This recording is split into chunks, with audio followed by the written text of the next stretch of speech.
আকাশ পাহারা দিচ্ছে ঝাঁকে ঝাঁকে ড্রোন, আর মাটিতে প্রতিটি কোণায় নজর রাখছে কৃত্রিম বুদ্ধিমত্তা বা এআই। এক মহা নিষেধাজ্ঞার চাদরে ঢেকে ফেলা হয়েছে পবিত্র মক্কা নগরীকে। কি এমন ঘটতে পারে যার জন্য এবার 50,000 স্বাস্থ্যকর্মী এবং কড়া নজরদারিতে রাখা হয়েছে পবিত্র মক্কা নগরীকে? প্রকৃতির চরম রুদ্ররূপ আর ভূরাজনীতিকেই তীব্র স্নায়িক যুদ্ধের মাঝে কেমন হতে যাচ্ছে এবারের হজযাত্রা?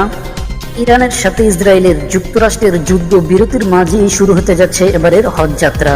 ইরানের সঙ্গে চলমান উত্তেজনার প্রভাব হজের আনুষ্ঠানিকতায় যেন কোনো বাধা সৃষ্টি করতে না পারে, সেজন্য সব ধরনের প্রস্তুতি নিয়েছেন সৌদি কর্তৃপক্ষ।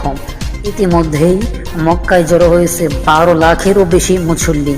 তবে এবারে হজের সবচেয়ে বড় পরীক্ষার মধ্যপ্রাচ্যের অস্থির পরিস্থিতি এবং প্রকৃতির তীব্র আবহাওয়া। সৌদির আবহাওয়া দপ্তর সতর্ক করেছেন এবার তাপমাত্রা ছাড়িয়ে যেতে পারে 40 ডিগ্রি সেলসিয়াস। গতবারে তীব্র গরমে 1300-রও বেশি মানুষ মৃত্যুবরণ করেছে। তাই এবার কোনো ঝুঁকি নিতে চাচ্ছেন না সৌদি প্রশাসন।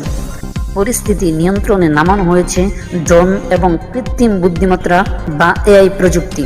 সবচেয়ে বড় চমক থাকছে মক্কার সড়ক শীতলীকরণ প্রকল্পে।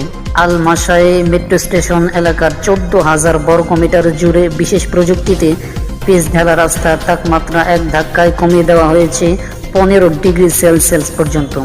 সাথে থাকছে 50,000 স্বাস্থ্যকর্মী, 3,000 অ্যাম্বুলেন্স এবং রাস্তার মোড়ে মোড়ে 2400 সংশ্লিষ্ট ওয়াটার প্লান্ট। এদিকে রাজনৈতিক অস্থিরতা এড়াতে সৌদির কঠোর হুঁশিয়ারি। হজের ময়দানে কোনো ধরনের রাজনৈতিক বা সাম্প্রদায়িক পতাকা কিংবা স্লোগান দেওয়া সম্পূর্ণ নিষিদ্ধ।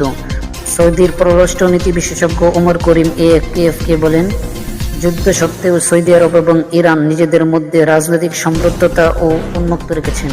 এবছর এপ্রিলের শেষ থেকে ইরানের হজযাত্রীরাও সৌদি আরবে আসতে শুরু করেছেন।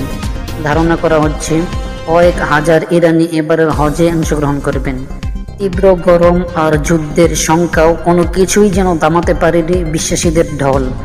সব বাধা পেরিয়ে মক্কা এবার মুখরিত আল্লাহু আকবার, আল্লাহু আকবার, লাব্বাইক লাব্বাইক আওয়াজের ধ্বনিতে। শফিউর রহমান, SSB শিমুল টিভি।